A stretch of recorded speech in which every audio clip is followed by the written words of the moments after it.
kita akan membahas kekurangan-kekurangan dari Jiying L96.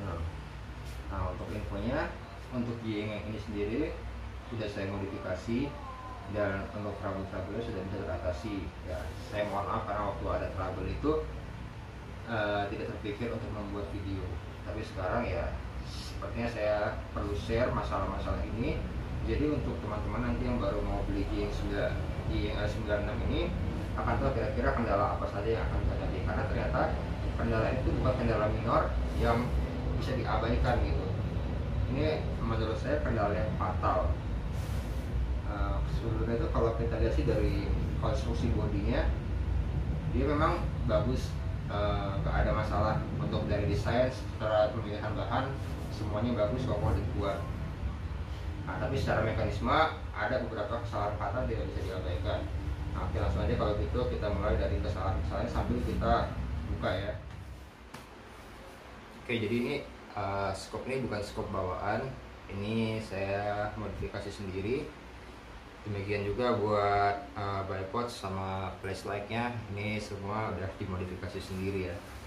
Oke, kita mulai. Jadi minus yang pertama dari sini adalah pertama pada konstruksi untuk bolt foldingnya. Nah, ini kalau kita tutup, dia di sini nanti kan ada pengaitnya. Nah, tapi pengaitnya ini ke sini hanya pakai sistem push gitu aja. Jadi memang cuma ditarik ini aja, sehingga lama-lama ini akan menjadi dong. Sebenarnya tidak perlu waktu lama ya, karena di sini adalah besi dan di sini pun konstruksinya seperti plastik polimer gitu, sehingga dalam waktu yang cukup singkat, dia akan dol seperti ini karena besi ketemu plastik. Oke, tapi itu mungkin nggak terlalu bermasalah ya, bisa jadi kesalahan minor. Oke, sekarang kita lanjutkan lagi untuk masalah selanjutnya yang kita tahu. Minus pertama itu adalah di sini di boot foldingnya, karena plastik disuruh menyangga besi, jadi lama kelamaan ini dia bakal dol. Seperti ini punya saya kebetulan udah lumayan nggak nyangkut sih, tapi ya bisa lihat sangat lemas. Untuk trouble selanjutnya dia ada pada magazinnya. Ini kita cabut dulu magazinnya. Nah, jadi di magazinnya ini dia ada Max Prime. Ini bunyinya sangat halus ya, mungkin nggak kedengeran ya di videonya. Ini coba saya deketin lagi. Nah, ini ada Max Prime-nya. Permasalahannya apa yang sering timbul pada magazin ini? Jadi awal-awal saya beli dulu itu saya punya baterai, dia di sini pakai baterai 2 buah baterai AAA. Ini dia tidak termasuk ya. Jadi baterainya dibeli sendiri. Jadi pada saat saya beli baterai baru, nah pada saat dicoba itu dia sebentar kok, saya pikir baterai saya ini habis. Tidak ada reaksi dari Max Prime-nya. Setelah lama-kelamaan diamati, ternyata bukan baterainya yang habis, melainkan BB gel yang ada di dalamnya ini dia tersangkut, sehingga Max Prime-nya tidak bisa mutar. Nah, jadi pada saat dimasukin BB gel, dia di sini tersangkut, dan itu kendala yang awalnya tidak saya sadari, karena saya awalnya berpikir bahwa itu adalah baterainya yang memang konsumsinya berlebihan. Tapi lambat laun saya pun menyadari, karena pada saat saya buka baterai, saya pakai baterai yang sama, kok tiba-tiba bisa, kok tiba-tiba tidak bisa. Nah, saya pikir awalnya itu memang ada kesalahan pada magazinnya, tapi setelah diteliti lebih lanjut, ternyata memang dia, jadi gear yang dalam sen itu mutar karena tidak kuat untuk memutar gelnya, dan gelnya tersangkut di sini, sehingga akhirnya membuat BB gelnya tidak naik dan magazinnya prime-nya menjadi nyangkut. Oke, untuk minus selanjutnya ini harus kita buka dulu. Nah, minus selanjutnya itu terdapat pada bagian chambernya ini ya. Jadi pada saat kita pakai kan dia di sini nih, ini magazinnya akan mendorong BB gel ke dalam chambernya. Jadi dalam chambernya akan penuh dengan BB gel dan tidak pernah putus. Jadi dari sini, anggap ya misalkan ini masih kosong, ini BB gelnya kosong di sini penuh dengan BB gel. Lalu kita tarik charging handle-nya, BB gelnya akan naik. Nah, setelah naik dia penuh. Setelah BB gel ini penuh, yang dari sini kembali mendorong sehingga dari chambernya bisa naik ke dalam barrelnya sini. Nah, yang jadi permasalahan adalah pada saat setelah kita selesai memainkan. Jadi pada saat kita selesai mainkan, anggaplah magazine ini sudah habis. Nah, itu akan menumpuk BB gel di sini. Nah, BB gel yang menumpuk di sini lama kelamaan dia akan menjadi kering ya, atau menjadi mengecil, sehingga akan membuat mengganggu untuk performa yang selanjutnya pada tersangkut di sini. Jadi ini kalau misalkan nanti dibuka, ini dia akan penuh dengan BB gel. Oke. Nah, masalah lagi selanjutnya yang ada masih dalam seputar chambernya ini. Nah, pada saat pelurunya mau naik ke dalam ruangan sini, ini yang paling umum dan paling bermasalah untuk Jiying ya. Dia akan menjadi double fit. Nah, ini benar-benar sulit untuk mengatasinya. Kebetulan yang untuk milik saya ini udah saya modifikasi, lebih tepatnya saya konversi ya. Setelah dikonversi, jadi memang dia sudah bisa mengatasi untuk double fitnya. Tapi di awal-awal itu double fitnya ini benar-benar bermasalah.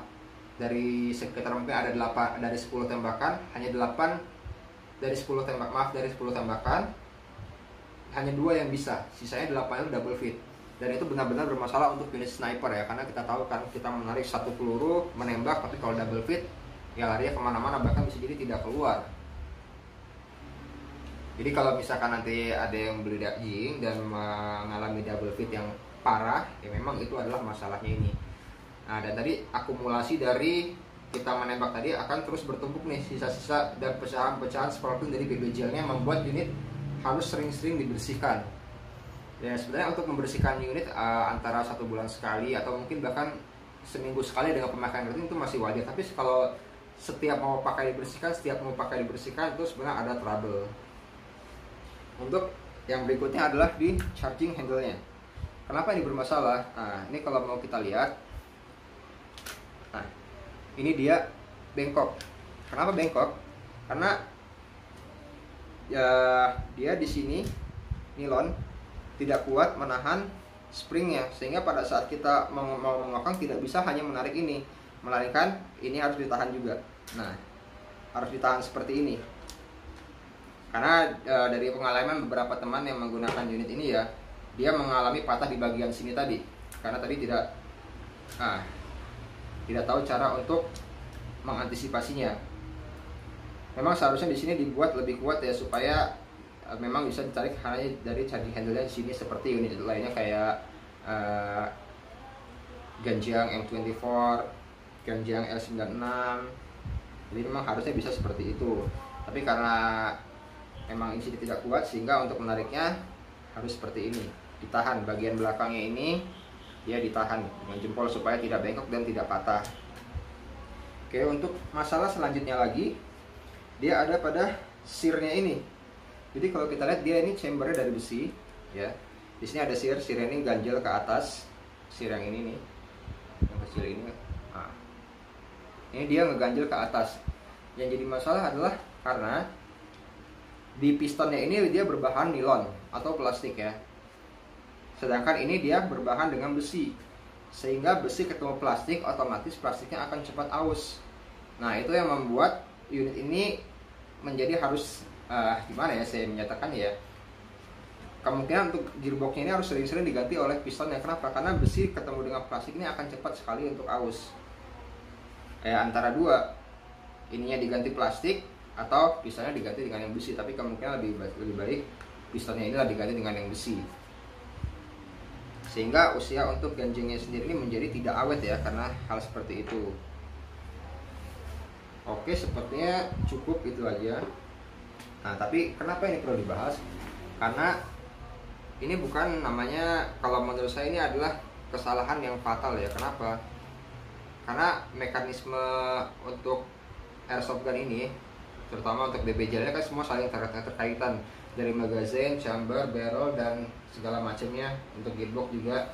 Sehingga seharusnya semua part itu saling mendukung. Sama kalau kita mau upgrade atau modifikasi, kalau ada bagian yang tidak sesuai, itu akan menjadi masalah kepada keseluruhan unit. Itulah kenapa menurut saya perlu dibahas, karena kesalahan ini yang mungkin akan menjadi hambatan dan akan menjadi kekecewaan pada saat teman-teman nanti sudah beli unit Jiying ini ya, terutama dari masalah double fitnya. Awalnya saya pikir mungkin unit saya ini bermasalah kan, tapi setelah berkonsultasi dan berbicara dengan orang-orang lain yang menggunakan Jiying juga, mereka juga mengalami kendala yang sama, yaitu memang double fitnya ini ya kita bilang parah lah itu.